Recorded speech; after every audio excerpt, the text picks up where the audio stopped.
Good, let's continue. There was a question concerning problem sets. So the bonus will be something like 2 grades, 0.7 I think is this. It will be gracious in terms of we are not, legalistic people that will look very carefully into things. We will do this all in favor of you. The problem sets are long, I know. This is by construction. This is really to challenge you. And my lectures are usually not that easy, I know. But still, what I will do is I will try to put some stars so you see that this is required for getting a bonus, and this is not required for getting a bonus. But still, because the stuff I'm teaching is really research related, right? So this is not a standard course where you say this is century-old physics. It's actually physics that's used in biology and soft matter physics. So I still want you to expose to a lot of different questions and problems so you can see how this actually works out in real life research kind of applications. Okay? Yeah. I would like to have a bit of a broader picture of the reason why are we, what is the path that we are taking?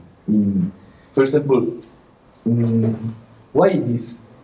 We started from dynamical systems and then we added the diffusion equation because we also want to see how it works in space, and so with fields and not only with particles. So, but then this interface theory, I'm still lacking probably the logics. Why are we delving into this topic from the diffusion equation? So, because real phenomena in nature are non-equilibrium and nonlinear. Linear and equilibrium is just rare, happens close to nowhere. And that's why we focus on these themes. The non-dynamics part was just to give you the standard stuff that one knows about bifurcation theory, just that fixed points and geometric and phase space analysis. And what we now do is we go through classic cases of self-organization in nature. And these classic cases we looked at for now was bistable systems, phase transitions in an Ising model, and now we are at liquid mixtures. And when you look at all these phenomena, there is the linear regime, which you can do by spectral analysis. Right? There's linear stability analysis, that's what you do in quantum physics, you just have linear problems. Here, the heart of the problem is that things are non-linear. So all these linear modes, they interact and they give rise to a collective phenomenon. And here we see a paradigm of a collective phenomenon. This paradigm is an interface. And then the real challenge in theory is, as you have a set of equations for the macroscopic degrees of freedom, you want to infer from that a theory at a meta scale. So take an example. Take 10 to the 23 particles that are colliding with a container in a box. Okay, you can of course solve the equations of motion with a computer and try to infer what happens. There's a more beautiful thing, which is the ideal gas law. It says PV is NKBT, right? And that's a beautiful law because it's universal, and it's a macroscopic law. So what we try to do is to find these laws in natural phenomena. Ideal gas law is a very simple example, but still a very striking one. And here you see how other laws can be derived, like the Gibbs-Thomson relation. It's also a macroscopic law. It informs you about the macroscopic behavior. And now we are trying to do interface theory because we see that the collective phenomenon is driven by an interface. And in theory, the theory of complex systems is not so much in solving something analytically. Like you could say, well, just let's solve all the Cahn-Hillard equations analytically. The real challenge in the physics of complex systems is to find a mesoscopic scale description. Right? To find the relevant degrees of freedom, what's important. Or take a fluid, take water, right? Water you can describe again by the molecules, or you can describe it by Navier-Stokes equations. And that's a beautiful equation because it just contains density and velocity. And it still describes the physics from the nanoscale to the parsec scale. Same kind of equation, giving very rich type of behavior. So that's the goal, right? The goal is to find mesoscopic laws and equations at a mesoscopic scale. And I'm trying to guide you through by the simplest examples I know. Okay. In this case, in this example, would it still be okay to think about a droplet of oil in a sea of water? Sure, that's one example. Can we also think about a bubble of vapor in a sea of water? Same thing. No difference. Same physics. It's the same material but in different states. It's just a binary mixture. We have simplified. So binary mixture can think of water and oil, or water and vapor, or molecule A, molecule B, or bacteria of type A, bacteria of type B. So some mixture of two things. The simplification we took is to take a binary mixture that's symmetric. This free energy landscape that I wrote down is perfectly symmetric right and left. And that's an idealization. So typical things in nature are not that symmetric. But the analysis gets much more complicated. So we take here this approach, simple things first, so you understand the concept and the principles, and then based on these simple considerations, one can build more complicated stuff. Okay?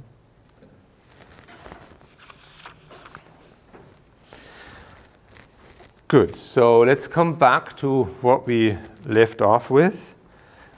This is our solution, and to recapitulate what we discussed in the break, the assumption is that the effective diffusion constant in the outside is assumed to be constant. I'm neglecting variations of the diffusion constant with density, and then you get the Laplace equation, and that's what we solved. And maybe you noticed that I put the droplet here at the center at r equal to 0. Otherwise, these things would have to be modified to the position of our droplet. All right, so we know now the droplet profile. That's our stationary profile. And that's a very important intermediate step that we have. It's not stationary, it's quasi-stationary to be precise, because as I move it, things rearrange and they readapt to this profile as I change the radius. Okay, so now let's use what we know about our system. And the one important feature of the system is that mass is conserved. There's no creation of particles, there's no destruction of particles. Particles are just reshuffled in space. So now as you move your interface, this has to be true. So any kind of motion of mass by the interface has to be balanced by currents of particles such that you don't lose or gain particles. So that means if I take the amount of matter transported by the motion of the particle, of the droplet, so it's just the inside density minus the outside density times the velocity, that's the change of mass through transport of stuff. This has to be the same as currents that are in the system. And there will be a current in general on the inside of your droplet, and there will be a current on the outside of your droplet. And they're related, as you know, to gradients in the chemical potential. But for now, just say we have those currents. So there will be a current that is on the inside. Okay, and R minus here means that I'm a little bit on the inside. So I'm at R minus epsilon. And from that, I have to subtract the current at a spot a little outside. So I'm looking at the current here, from the left of the droplet, and I'm looking at the current here from the right of the droplet boundary. And that difference in flux has to be the mass transport. And if that would not be obeyed, I would lose or gain mass. So this is simply mass conservation.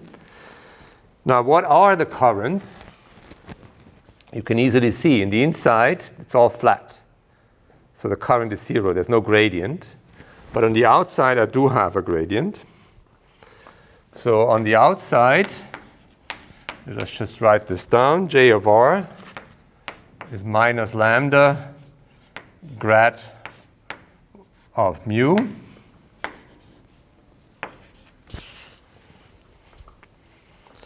This is approximately given by minus lambda.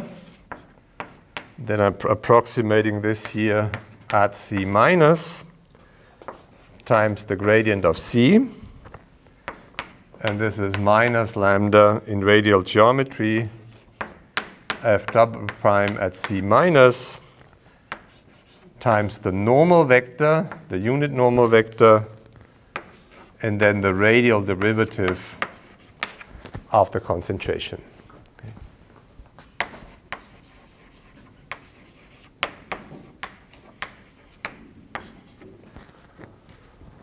All right, so that's on the outside. And we can use what we have there because, right, when we want to calculate this now, all we have to insert in the equation is the profile that we have. Inside, I already said it's constant, so there's no flux. But on the outside, J of R evaluated just outside of our droplet is lambda F double prime of C minus. And now I take the gradient of C of R. This is the relation that you see here, which is C infinity plus the difference between C out and C infinity. What you just have left is then C out minus C infinity. And then I'm evaluating at R, and that gives me in total 1 over R. Right? So I take the derivative, and then I put in the value of R. And this gives me this relation. And why here we evaluate this second derivative at C minus? Because we are outside. Okay, but I mean, we have C out and C infinity, and how does those compare to C minus? Yeah, it's an approximation. You don't assume that there's much change on the outside, and you want to capture the main effect. So if you like, you can put C infinity. Doesn't matter. Like C infinity is close to C minus, right? Yeah.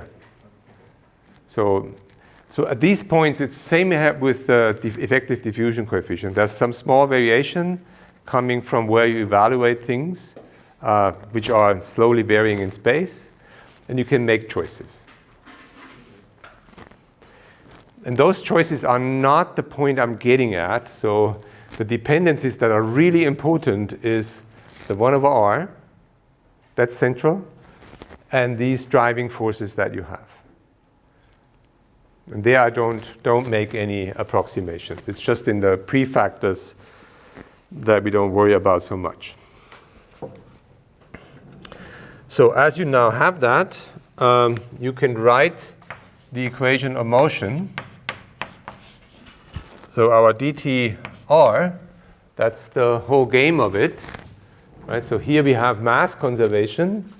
Mass conservation gives us the equation for dtr. And we're now inserting all we got from the previous analysis to get the corresponding equations.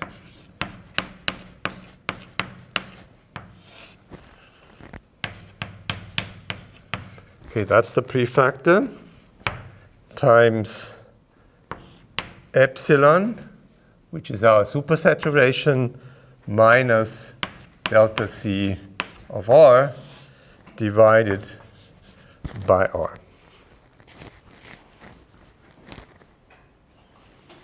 Or if you want to rewrite it in terms of your capillary length, you can also do. This is F double prime C minus divided by the difference 1 over R epsilon over C minus minus L gamma minus divided by R. Okay. So the important feature that's encoded in this relation is what's the sign of dtr, because that determines whether droplet grows or shrinks. And in particular, when is the sign exactly to 0? So it's 0 at a fixed point value, R star equals L gamma minus C minus divided by epsilon.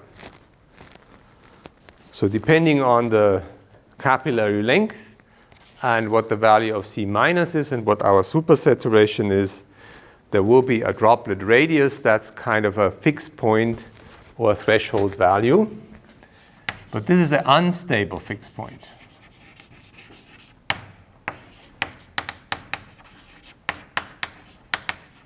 Because when you draw what we have there as an equation, and I do have this here.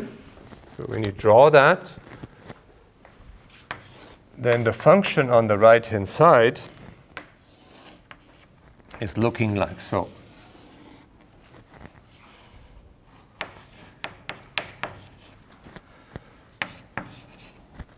So this point here is our R star, but the R star is an unstable fixed point. The velocity on this side is negative, so the droplets will shrink.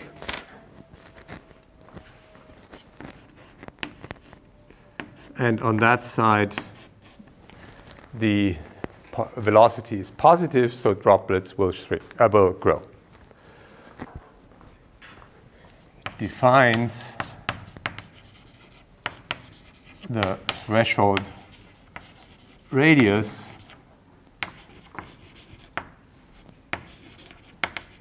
above which droplets grow.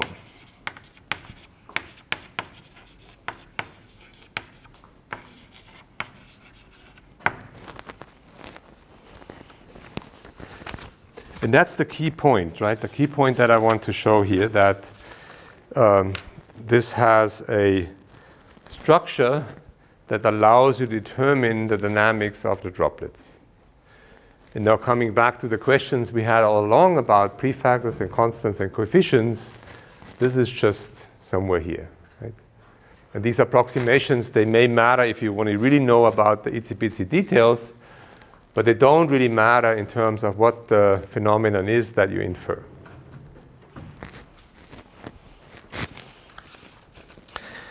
Good.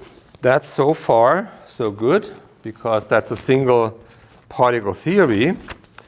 Actually, if you want to study the dynamics of the system, you don't have a single droplet. The actual system is one where you have tiny droplets and large ones, etc. So you have a many-droplet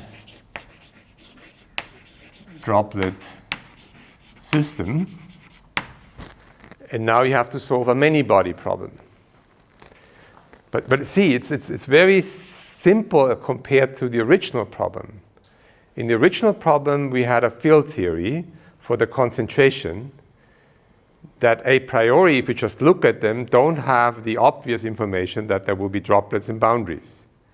So as we've gone through the whole analysis, we learned something very specific and important, namely that there's a surface tension in the system, there's a Laplace pressure in the system, and that small droplets need a certain size before they start to grow.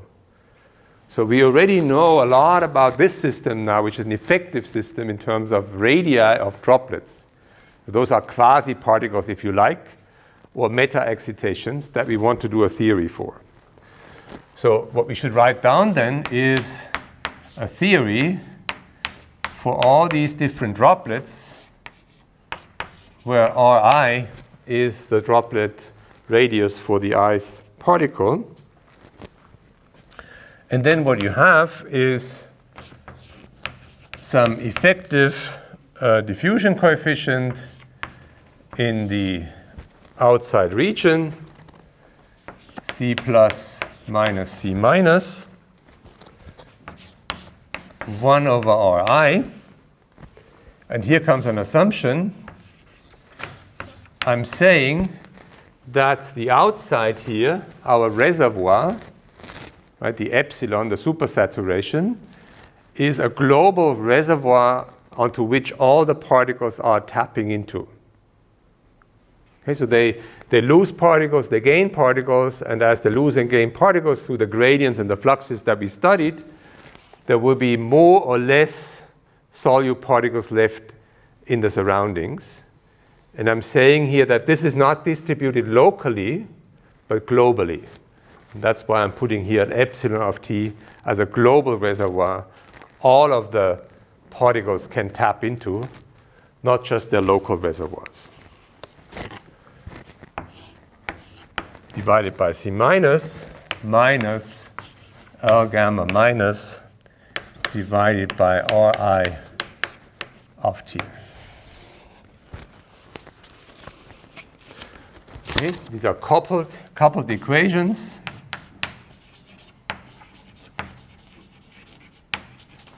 Via a shared global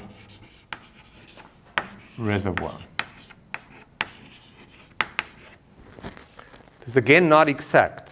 Right? This is not an exact mapping between the microscopic dynamics and this, but it's a reasonable assumption that we can make, assuming some separation of time and length scales. So in the coupling, we assume the global reservoir. So that means that as I multiply the initial amount of stuff I have, which is the average concentration C bar I started out from, times the volume, this will be divided up into droplets.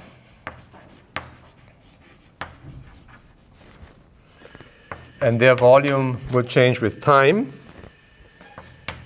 And C infinity of T, which is the supersaturation, V minus the droplet volume of time.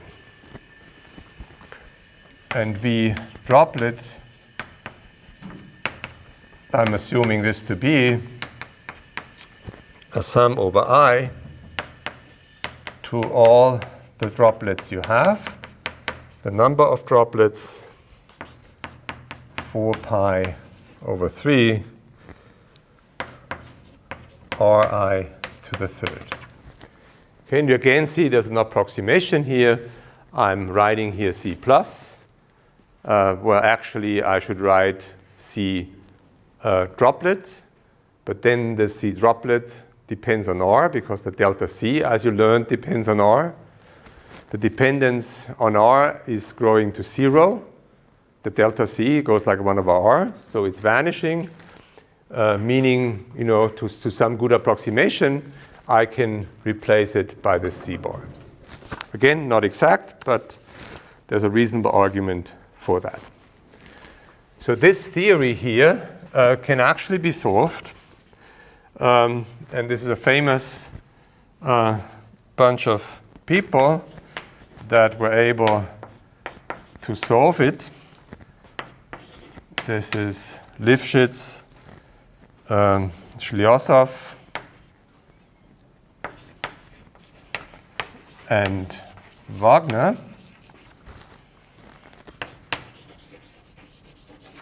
shortly also known as LSW theory.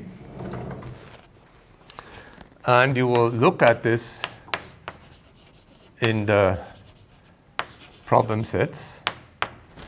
And it's a beautiful problem set, so try hard to work this out. You're going to learn a lot, I think. Here I will argue heuristically.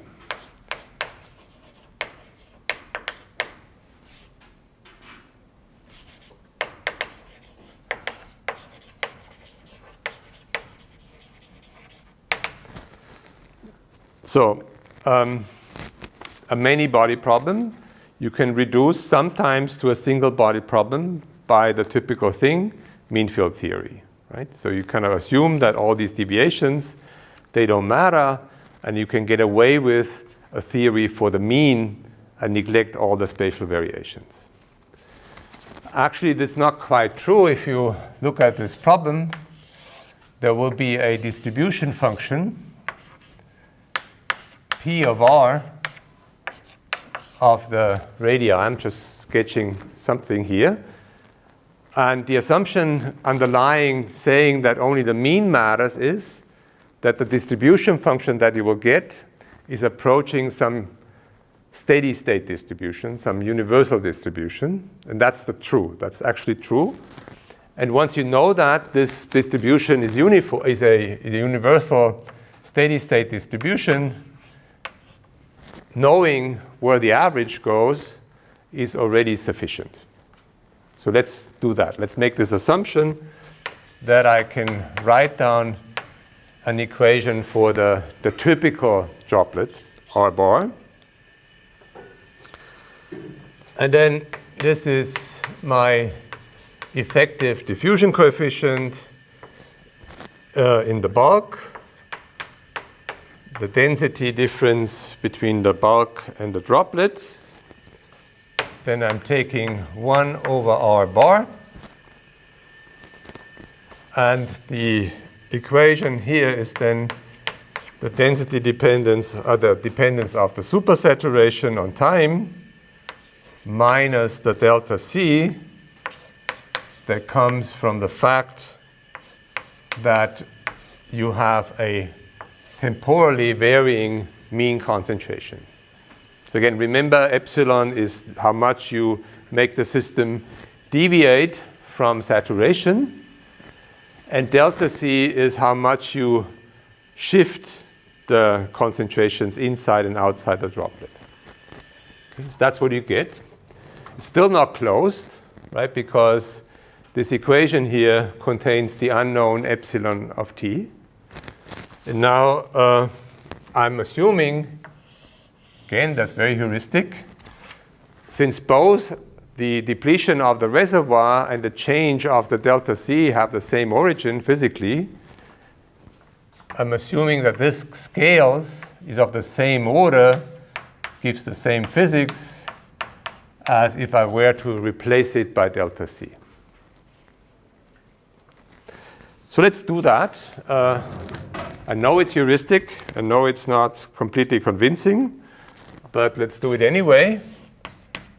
And then the equation you get is this. D effective minus C plus minus C minus times delta C of R bar and T divided by R bar of T. And as you insert what we have for those expressions, you get this. So this positive prefactor. Now the key point is this. There's some capillary length. And then because of the dependence that you have here from the 1 over R and the delta C being like 1 over R, you get at the right-hand side this 1 over R squared. And if we recapitulate our assumptions here, so what I'm basically saying is that these two terms, whatever they are in detail, they will scale both like 1 over R bar. then in addition to the 1 over r bar you have here, they give a second 1 over r bar in your equation. But now when you look at the whole equation, this one, it's a closed equation for the typical radius of our droplets.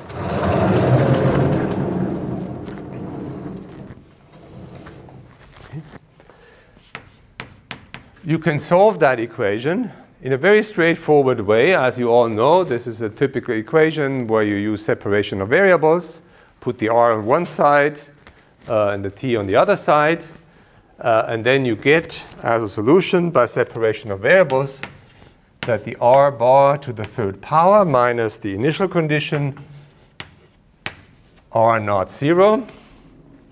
This scales like lambda t, so gamma, divided by c plus minus c minus squared t. And that's the important point. The radius, the typical radius to the third power scales linear in time. And that means if you look at the typical radius, it will go like a power law, which is 1 over 3. That's the famous Lifshitz-Slyozov-Wagner law, that the coarsening of your droplets or your domains is very, very slow. It's t to the 1/3. To get that result, again coming back to all the approximations that we made, these prefactors are just a nuance, right? There's some positive factor that you will get. The key in all the analysis was to get the scaling right of the dependence of the equation of motion for the typical radius on the typical radius. So delta t r bar being proportional to 1 over r squared is the key information in the whole analysis of that. This is a power law,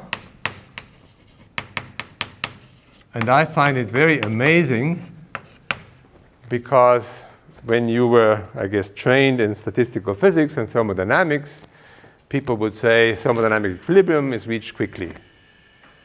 Not true. This is super slow. It takes ages to reach thermodynamic equilibrium.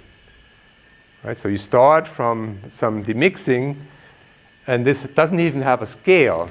There's a power law, right? There's no typical time scale that you have to wait for the system to reach thermodynamic equilibrium. It will take a very, very long time. And that means that this droplet state, which is not the thermodynamically stable state, has relevance. It's not just, something that you consider as a transient phenomenon. It's an essential dynamic phenomenon that happens as soon as you start demixing liquids. Okay. Right, so that's the coarsening law.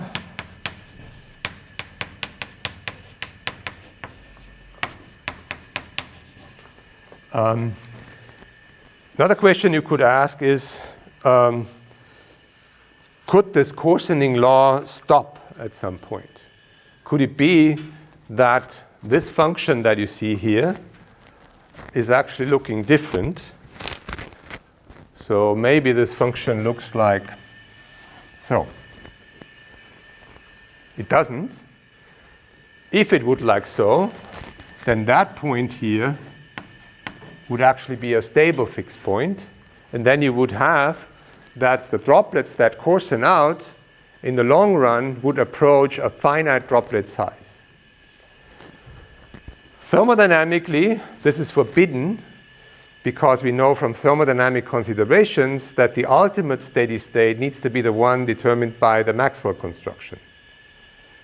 And that has full coarsening of your droplets up to the point, of course, that you deplete all the material where you have then one droplet in a sea of the solute. Okay? So thermodynamically, this cannot happen.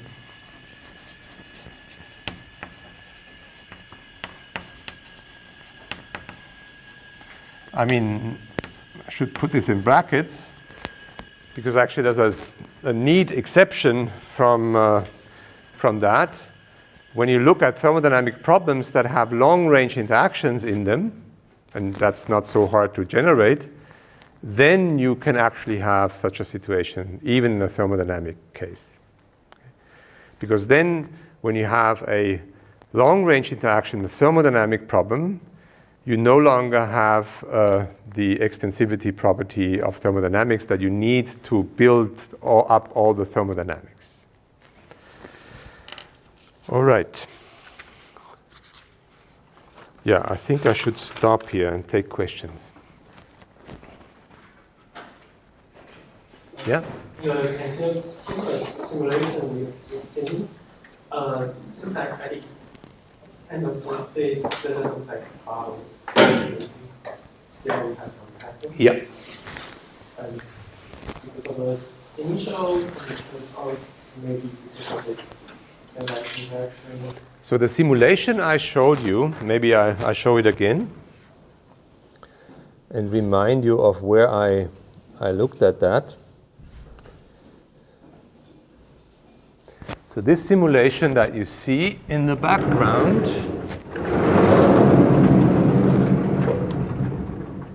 was initialized somewhere within the spinodal. So it showed spontaneous phase separation based on spinodal demixing. And the analysis I've been doing here started out from the region between the spinodal and the binodal.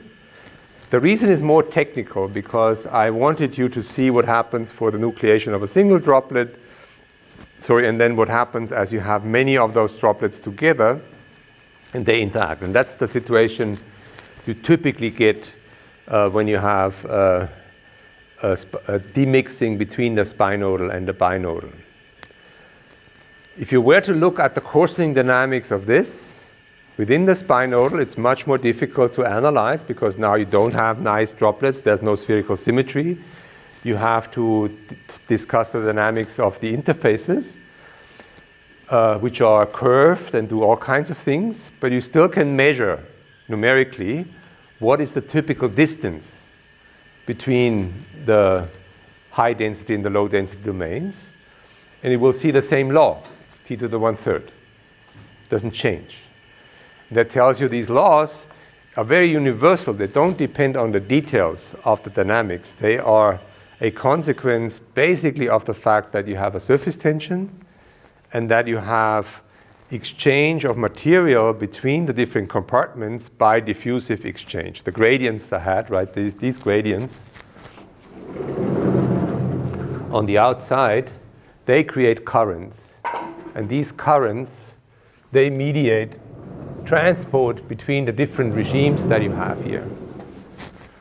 So on the outside, right, here, there's this gradient along here, and that gradient outside creates particle fluxes that exchange material between the different domains. And that's what's driving the dynamics, in combination with the fact that you have surface tension. Okay? And that's the universal dynamics in the long run with a t to the 1/3. It's a power law that you find away from criticality. So some of you may know critical phenomena, where you know that close to a critical point you have power laws for the sustainability, for correlation functions, for relaxation time and whatnot. Here, this is a generic power law. It's valid just everywhere here, right? In this whole, if you're far away from this critical point, so in all of that domain, you have the same long time behavior. It's very striking, right? Because this is not fine-tuning to some itsy-bitsy region close to a critical point, which is very hard to do anyway. It's generic. It happens at all parameters and at all temperatures here, far enough away from the critical point. Okay, so could you have guessed this from the equation of motion? I guess no, right? And you see now how important it is, maybe that relates back to your question, to start out from a theory for the microscopic dynamics, and then use theory to come up with a meta-scale type of equation. Lots of approximations, for sure, but that's part of the game. And you need to wisely choose which approximation is crucial and which one is not. And this mean field approximation, Yeah. is it as if we're considering just one bubble of other Yeah. Yeah, and it's the argument is if this distribution function would be funky in a way, changing a lot, having funny tails that are important, then this wouldn't work. This only works because when you do the full theory, you learn that there is this steady state distribution, and it's typically creating a dynamics that's dominated by the mean value. Okay? So it's not a given. You cannot always do this. This may fail if the dynamics is not dominated by the typical value, but it could be that the dynamics is dominated by the tail, so by the rare events. Then such an approach would not work. And this is a Gaussian distribution or less? You'll see. You have to calculate. Yeah. Yeah. If we are considering different droplets that grow, Yeah. shrink, Yeah. but never touch, can we Yeah. build a theory that explains how, when the droplets are like close enough together, how they merge together? Yeah, that's another phenomenon. Very, very cool question. So I'm assuming that there's only particle exchange, and that drives the dynamics. It could also happen, this droplet grows, maybe the other one grows too, and they touch, and then they coalesce. That's a different process. That's not contained in all of the analysis, and you can analyze it as well. It doesn't change the power law. So it's still, in the same class of phenomena. Actually, when you do the experiment with a real two-component mixture on this very Earth here, it's not working like so, because we do have gravity, right? So and as soon as you have gravity in there's droplets, they will sediment down and they will touch. So what you say is then the dominant effect, and actually more than that, it's sedimenting down on the floor, and gravity will play an important role. I think I put in the lecture notes, this experiment was done in space to check the LSW theory. And by doing these experiments in space, this t to the 1/3 law was measured. You can't measure it here on this Earth. So you have to go to space. Other questions? Yeah? I think it's more about curiosity. At some point, you gave us a generic formulas in any dimension. Mm-hmm. Are there applications of these kind of things in higher dimensions? So the dimensions relevant for life on Earth is 2 and 3. Yeah. And that's what I do. So forget about 4 or 5. I know that there's sometimes a vehicle to do epsilon expansion and calculate critical behavior in 3 dimensions. And then the 4 dimension is quite useful, even 6 and those kind of dimensions. But actually what you want to know here is behavior in 2 and 3 dimensions, mostly in 3, very often also in 2, because many of the experimental settings use special microfluidic devices such that you have a planar geometry, and then you use 2-dimensional considerations.